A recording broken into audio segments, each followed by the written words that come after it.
He says he lied to his employer, his colleagues and his friends, but he described getting involved with that younger man as unwise but not illegal. Welcome to WatchMojoUK, and today we'll be looking at 10 TV stars who fell from grace. We digged into it, and it's just saying, like, it's an anonymous complaint about inappropriate comments of you on set. Before we begin, we publish new content every day, so be sure to subscribe to our channel and ring the bell to get notified about our latest videos.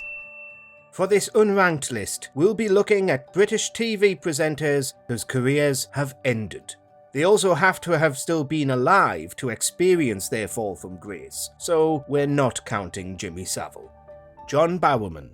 Still best known for playing Captain Jack Harkness in Doctor Who, John Bowerman has also had many presenting gigs over the years, including jobs on CBBC and occasionally as a relief presenter on This Morning. I think that if it was now, it would be crossing the line. Right. I think that something that happened 15 years ago, it was body behaviour, silly behaviour. But in 2021, Doctor Who co-star Noel Clarke had a slew of allegations made against him, and the scrutiny on Clarke put scrutiny on Bowerman, who apparently has a habit of getting his member out at work. The fact that it was stories that I've already told, you know, I've been telling them for years. You have? I have. Yes. Bowerman pointed out that this was never exactly a secret, with him even talking about it in his autobiography, but it definitely led to the work drying up for him, since all this was made even more public. All the people that are making the fuss about it, they weren't there. They don't know the context of things that were done. Bill Grundy. Was he actually drunk during that fateful interview with the Sex Pistols? Who knows? They are punk rockers. The new craze, they tell me. Grundy said during the interview that he was, but later denied everything, though it seems the Pistols also thought Grundy was intoxicated. Regardless, he interviewed them on the Today Show in the afternoon, though he clearly didn't want to, and goaded them into swearing live on TV. Are you worried, or are you just enjoying yourself? Enjoying myself. Are you? Yeah. That's what I thought you were doing. But far from smear the Pistols, who already had a reputation for bad behaviour, Grundy himself got into hot water, earning a 2-week suspension. We'll meet afterwards, shall we? You dirty son. You dirty old man. Ultimately, he never came back. His career never really recovered, and the Today Show found itself cancelled. Ant Middleton. This is a tweet where you used an offensive word to describe BLM protesters and EDL protesters. It was the way it was worded. I didn't word it correctly. The foul-mouthed former soldier has found himself in myriad scandals over the years. His comments were once debated on TV when he said on a podcast he wouldn't want to see his 10-year-old son cry, but eventually he got the sack from Channel 4 over personal misconduct.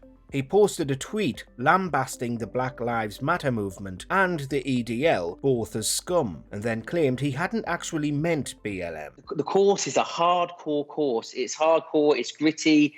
You're going to see inappropriate things. You're going to witness inappropriate things. Whatever he meant, Channel 4 wasn't happy, and he was dropped from a handful of other public roles as well, while his hit show continued on with a different set of presenters. Channel 4 have said they'll never work with Middleton again. And over the years, PC Patrol have kicked in. The Woke Patrol have kicked in to the point where we can't say anything. We can't be ourselves. Frank Boff. Good evening. This time tomorrow it'll all be over. He was one of the most venerated television presenters for a time, frequently hosting major BBC shows. But all that changed in 1988 when Frank Boff was involved in a sex and drugs scandal. It was then a bit of a shock when he appeared on the front of the News of the World confessing to using drugs and attending sex parties. It came out that he had been taking a certain powder and visiting working girls, not to mention allegedly being spotted at a, quote, dungeon orgy. His career took a massive hit despite being such a prestigious presenter who had provided coverage for many important elections, and he was dropped by the BBC. But Frank Boff, the BBC frontman, became a distant memory. There were more tabloid stories, and eventually the work dried up. He did continue to present over on Sky, however, and even on ITV for a while, but never shook the legacy of this scandal. Angus Deaton. The original host of Have I Got News For You found himself in a very similar scandal to Boff nearly 15 years later in 2002, when, yet again, the News of the World published a report outing him for taking illicit substances and dallying with sex workers. This has been one story of the week, isn't it? But the one I'm really interested in, Angus, is... He managed to stay on for a while, but when the scandal continued to grow, he found himself dropped by the BBC. To pay there for the article, I mean, I don't want to dwell on this, but... Much like with Boff, in hindsight, it all seems a bit unnecessary, and plenty of people thought this wasn't a very good reason for the Beeb to drop Deaton from its weekly political panel show. I was as guilty of Ian really of sort of bringing on the front cover of the News of the World. I mean, it's really, to go to all that kind of effort is just unbelievable.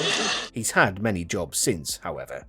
Simon D. Here was a man who got far too big for his boots. To television historians, Simon D was a modern Icarus, British television's first casualty. Simon D was at the forefront of British television in the 1960s, though he got his start in pirate radio. He became huge, one of the earliest A-list presenters, and began demanding more and more money from the BBC. A man who made a Faustian bargain with fame and has exchanged 7 years in the spotlight for 33 years in obscurity. He then ditched the Beeb for ITV, which promised to pay him a lot more, only for his ITV shows to completely flop. He had a 2-year contract with them, but they sacked him after just several months, and he was rarely, if ever, seen on TV afterwards. He spent the rest of his life primarily working as a bus driver. About a year later, he's on the dole. Ultimately, his fines caught up with him. Richard Bacon. Yet another drug scandal. This one hit a bit harder because Bacon was a Blue Peter presenter at the time it happened. Allegations began to fly in the tabloid press that Bacon had been doing lines off the back of one of the Blue Peter tortoises. He denied the bit about the tortoises, but admitted the rest, and was unsurprisingly dropped by the BBC. The Beeb then later apologised to the children for Bacon's very naughty behaviour. One of the Sunday newspapers reported that Richard Bacon, a Blue Peter presenter, had taken an illegal drug. It took him a while to return to presenting, though he did eventually get treatment for his addictions, and he pops up on British TV and radio quite regularly, even on the BBC. Jeremy Kyle. You could certainly argue that Jeremy Kyle didn't have too much grace to fall from to begin with, but the demise of his flagship show will go down in history for all the wrong reasons. It has a reputation for confrontation and controversy where participants face off to air their most personal problems. In May 2019, it came out that one of the guests had taken his own life. Everyone at ITV and the Jeremy Kyle Show is shocked and saddened at the news of the death of a participant in the show, and our thoughts are with their family and friends. It emerged that other guests had also done so, with many more having bad experiences on the show, which purposely targeted vulnerable people and then wound them up and demeaned them on live TV. Kyle himself treated his guests as if they were subhuman, and while many were relieved to see the show finally taken off air, it was too little, too late. Many think Kyle should be held personally responsible. In the same year, a Manchester judge likened the show to bear baiting after sentencing a man for assaulting another guest on stage. Rolf Harris. Unlike Jimmy Savile, Rolf Harris was still around for years to witness his legacy getting destroyed by his own actions being dragged into the spotlight. He'd seriously assaulted 4 underage girls and was eventually convicted for this, though he was charged with many more historic offences as part of the nationwide Operation U-Tree police investigation. For decades, the children's TV presenter had hidden in plain sight, even fronting this safety campaign to warn kids about predatory adults. He went to prison for years, was stripped of all his honours and never worked again until his death in May 2023. Other touches give you a no feeling. It's like, no, I don't know why I don't like that, but I'm not too sure about that at all. It's frightening he was able to work with children for so many years, and that without U-Tree, his victims might never have been taken seriously. Philip Schofield.